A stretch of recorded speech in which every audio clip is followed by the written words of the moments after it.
ನಮಸ್ಕಾರ. ಪೂಜಾಸ್ ಕನ್ನಡ ಪಾಕಶಾಲೆಗೆ ಎಲ್ರಿಗೂ ಸ್ವಾಗತ. ಬನ್ನಿ, ಇವತ್ತು ನಾನು ಇನ್ಸ್ಟೆಂಟಾಗಿ ಯಾವ ರೀತಿಯಾಗಿ ದೋಸೆಯನ್ನು ಮಾಡೋದು ಅಂತ ಹೇಳಿ ಇವತ್ತಿನ ವಿಡಿಯೋದಲ್ಲಿ ತಿಳಿಸ್ಕೊಡ್ತೀನಿ. ಯಾವುದೇ ರೀತಿಯಾಗಿ ಅಕ್ಕಿಯನ್ನು ನೆನೆಸೋದು ಬೇಡ, ಉದ್ದಿನ ಬೇಳೆ ಇಲ್ಲದೆ, ಮೊಸರು ಕೂಡ ಇಲ್ಲದೆ ಯಾವ ರೀತಿಯಾಗಿ ಪರ್ಫೆಕ್ಟಾಗಿ ಕ್ರಿಸ್ಪಿಯಾಗಿರುವಂತಹ ದೋಸೆ ಮಾಡೋದು ಅಂತ ಹೇಳಿ ಇವತ್ತಿನ ವಿಡಿಯೋದಲ್ಲಿ ತಿಳಿಸ್ಕೊಡ್ತೀನಿ. ಅದಕ್ಕಿಂತ ಮುಂಚೆ ಯಾರೆಲ್ಲ ಚಾನಲ್ ಸಬ್ಸ್ಕ್ರೈಬ್ ಮಾಡಿಲ್ಲ ದಯವಿಟ್ಟು ಸಬ್ಸ್ಕ್ರೈಬ್ ಮಾಡ್ಕೊಂಡು ನೋಡಿ. ಈ ರೀತಿಯಾಗಿ ಪರ್ಫೆಕ್ಟಾಗಿ ಇನ್ಸ್ಟೆಂಟ್ ಆಗಿರೋ ದೋಸೆ ಮಾಡೋದಕ್ಕೆ ಯಾವ ರೀತಿಯಾಗಿ ಮಾಡೋದು ಅಂತೇಳಿ ಬನ್ನಿ ನೋಡ್ಕೊಳ್ಳೋಣ. ನಾನು ಇದಕ್ಕೋಸ್ಕರ ಒಂದು ಗ್ಲಾಸನ್ನು ಅಳತೆಗೆ ಅಂತಂದೇಳಿ ತೊಗೊಂಡಿದ್ದೀನಿ. ನೋಡಿ, ಈ ರೀತಿಯಾಗಿ ಒಂದು ಗ್ಲಾಸ್ ತೊಗೊಂಡಿದ್ದೀನಿ. ಆ ಗ್ಲಾಸಿಂದ ಒಂದು ಗ್ಲಾಸಷ್ಟು ರವೆ ತೊಗೊಂಡಿದ್ದೀನಿ. ಉಪ್ಪಿಟ್ಟಿಗೆಲ್ಲ ಬಿಳಿ ರವೆ ಬರುತ್ತಲ್ಲ, ಆ ರವೆನೇ ತೊಗೊಂಡಿರೋದು. ಮತ್ತು ಚಿರೋಟಿ ರವೆ ಅಲ್ಲ, ಸ್ವಲ್ಪ ದಪ್ಪಗಿರೋ ರವೆನೇ ತೊಗೊಂಡಿದ್ದೀನಿ. ಮತ್ತು ಅದೇ ಗ್ಲಾಸಿಂದ ನಾನು ಒಂದು ಗ್ಲಾಸಷ್ಟು ಮಂಡಕ್ಕಿಯನ್ನು ಹಾಕ್ಕೊಂಡಿದ್ದೀನಿ. ಮತ್ತು ಅದೇ ಗ್ಲಾಸನ್ನು ಯೂಸ್ ಮಾಡಿಕೊಂಡು ಅದರಿಂದ ಅವಲಕ್ಕಿಯನ್ನು ಹಾಕ್ಕೊಳ್ತಾ ಇದ್ದೀನಿ. ಎಲ್ಲದನ್ನು ಮಿಕ್ಸಿ ಜಾರ್ಗೆ ಹಾಕ್ಕೊಳ್ಬೇಕು.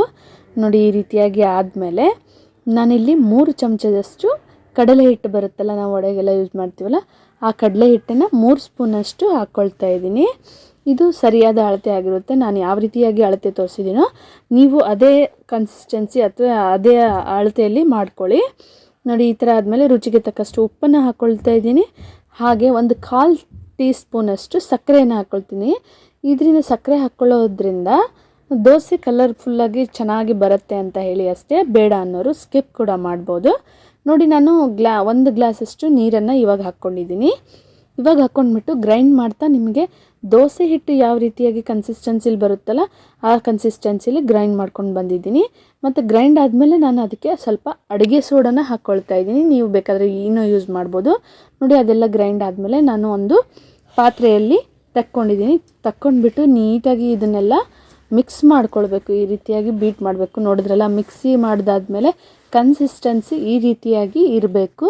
ಒಂಥರ ದೋಸೆ ಹಿಟ್ಟೆಲ್ಲ ನಾವು ಮಾಡ್ತೀವಲ್ಲ, ಅದೇ ಕನ್ಸಿಸ್ಟೆನ್ಸಿಯಲ್ಲಿ ಇರಬೇಕು. ತುಂಬ ತೆಳುವಾಗಿ ಮಾಡಿದ್ರೆ ಚೆನ್ನಾಗಿ ಬರೋದಿಲ್ಲ.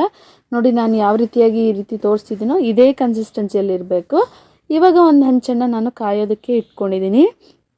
ಹಂಚು ಕಾದಾದ್ಮೇಲೆ ನಾನು ಮೀಡಿಯಮ್ ಫ್ಲೇಮ್ ಮಾಡಿಬಿಡ್ತೀನಿ. ಜಾಸ್ತಿ ಹೈ ಫ್ಲೇಮಲ್ಲಿ ತುಂಬಾ ಹಂಚು ಬಿಸಿ ಇರುವಾಗ ಇದನ್ನು ಹಾಕಬಾರ್ದು. ಇದು ಅಂತಲೇ ಅಲ್ಲ, ನೀವು ಅಕ್ಕಿ ದೋಸೆ ಮಾಡಿ, ಯಾವುದೇ ದೋಸೆ ಮಾಡಿ, ನೀವು ಫ್ಲೇಮನ್ನು ಕಡಿಮೆ ಇಟ್ಬಿಟ್ಟು ದೋಸೆಯನ್ನು ತೆಳುವಾಗಿ ಹಾಕ್ಕೊಳ್ಬೇಕು. ನೋಡಿ, ಈ ರೀತಿಯಾಗಿ ನಾನು ದೋಸೆ ಹಿಟ್ಟನ್ನು ಹಾಕ್ಕೊಂಡ್ಬಿಟ್ಟು ಈ ಥರ ತಿರುಗಿಸ್ಕೊಳ್ತಾ ಇದ್ದೀನಿ. ಈ ರೀತಿಯಾಗಿ ತೆಳುವಾಗಿ ತಿರುಗಿಸ್ಕೊಳ್ಬೇಕು. ನೋಡಿ, ಈ ಥರ ಮಾಡ್ಕೊಂಡಿದ್ದೀನಿ. ನೀವು ಈ ರೀತಿಯಾಗಿ ಆಗಿದ್ಮೇಲೆ ತುಪ್ಪ ಅಥವಾ ಬೆಣ್ಣೆ ಏನಾದರೂ ಯೂಸ್ ಮಾಡಿ, ಆಯಿಲ್ ಅಥವಾ ಏನಾದರೂ ಹಾಕಿ ಸ್ವಲ್ಪ ನೀಟಾಗಿ ಫ್ರೈ ಮಾಡ್ಕೊಳ್ಬೇಕು. ನೋಡಿದ್ರಲ್ಲ, ಈ ರೀತಿಯಾಗಿ ಬೆಂದಾದಮೇಲೆ ಒಂದು ಸೈಡ್ ನೀಟಾಗಿ ನೋಡಿ, ಈ ಥರ ಒಂದು ಸೈಡ್ ನೀಟಾಗಿ ಬೇಯಬೇಕು.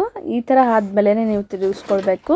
ಒಂದು ಕಡೆ ನೀಟಾಗಿ ಬೆಂದರೆ ಸಾಕು. ನೋಡಿದ್ರಲ್ಲ, ಎಷ್ಟು ಕಲರ್ಫುಲ್ಲಾಗಿ ಕೆಂಪಿಗೆ ಹೋಟೆಲ್ ಸ್ಟೈಲಲ್ಲಿ ನಮ್ಮದು ಇನ್ಸ್ಟಂಟಾಗಿ ದೋಸೆ ಎಷ್ಟು ಚೆನ್ನಾಗಿ ರೆಡಿಯಾಗಿದೆ ಅಂತೇಳಿ ನೀವು ನೋಡ್ತಿರ್ಬೋದು. ಎರಡೂ ಕಡೆ ಅಷ್ಟೇ ಚೆನ್ನಾಗಿ ಕಲರ್ ಬಂದಿದೆ ಮತ್ತು ನೀಟಾಗಿ ಕೂಡ ಬೆಂದಿದೆ.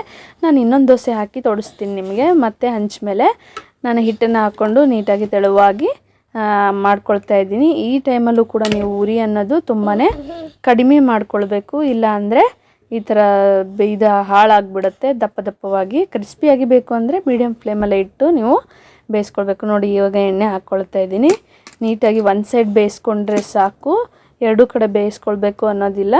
ಒಂದು ಕಡೆ ಕ್ಲೀನಾಗಿ ಬೇಯಿಸ್ಕೊಂಡ್ರೆ ಪರ್ಫೆಕ್ಟಾಗಿ ಕ್ರಿಸ್ಪಿನೆಸ್ ಅನ್ನೋದು ಬರುತ್ತೆ. ನೋಡಿ, ಈ ಥರ ಇವಾಗ ಬೇಯ್ತಾ ಇದೆ, ನೋಡ್ತಾ ಇರ್ಬೋದು.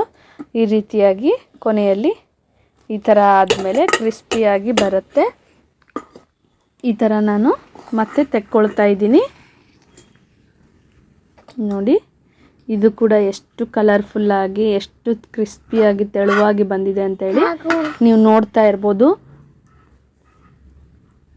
ನೋಡಿದ್ರಲ್ಲ, ಎಷ್ಟು ಪರ್ಫೆಕ್ಟಾಗಿ ಕಲರ್ಫುಲ್ಲಾಗಿ ಎರಡೂ ಕಡೆ ಎಷ್ಟು ಪರ್ಫೆಕ್ಟಾಗಿ ಬಂದಿದೆ ನೋಡ್ತಾ ಇರ್ಬೋದು. ನೋಡಿದ್ರಲ್ಲ, ಯಾವ ರೀತಿಯಾಗಿ ಇನ್ಸ್ಟೆಂಟಾಗಿ ಇಷ್ಟೊಂದು ಕ್ರಿಸ್ಪಿಯಾಗಿ ನಾವು ದೋಸೆ ಮಾಡ್ಕೊಳ್ಬೋದು ಅಂತೇಳಿ ಇವತ್ತಿನ ವಿಡಿಯೋದಲ್ಲಿ ತಿಳಿಸ್ಕೊಟ್ಟಿದ್ದೀನಿ. ನಿಮಗೆಲ್ಲ ಈ ವಿಡಿಯೋ ತುಂಬಾ ಇಷ್ಟ ಆಗಿದೆ ಅಂತ ಹೇಳಿ ನಾನು ಕೂಡ ಭಾವಿಸ್ತೀನಿ. ನಿಮಗೆಲ್ಲ ಈ ರೆಸಿಪಿ ಇಷ್ಟ ಆಗಿದ್ದರೆ ನನ್ನ ಚಾನಲ್ನ ಸಬ್ಸ್ಕ್ರೈಬ್ ಮಾಡೋದನ್ನು ಮರಿಬೇಡಿ. ಹಾಗೂ ಈ ರೆಸಿಪಿ ಯಾವ ರೀತಿಯಾಗಿ ಬಂತು ಅಂತ ಹೇಳಿ ಕಮೆಂಟ್ ಮೂಲಕ ನನಗೆ ತಿಳಿಸೋದನ್ನು ಮರಿಬೇಡಿ. ನೋಡಿ, ಎಷ್ಟು ಚೆನ್ನಾಗಿ ಬಂದಿದೆ ಅಲ್ಲ. ನೀವು ಕೂಡ ಮಾಡಿಕೊಂಡು ನನಗೆ ಯಾವ ರೀತಿಯಾಗಿ ಬಂತು ಅಂತ ಹೇಳಿ. Thank you.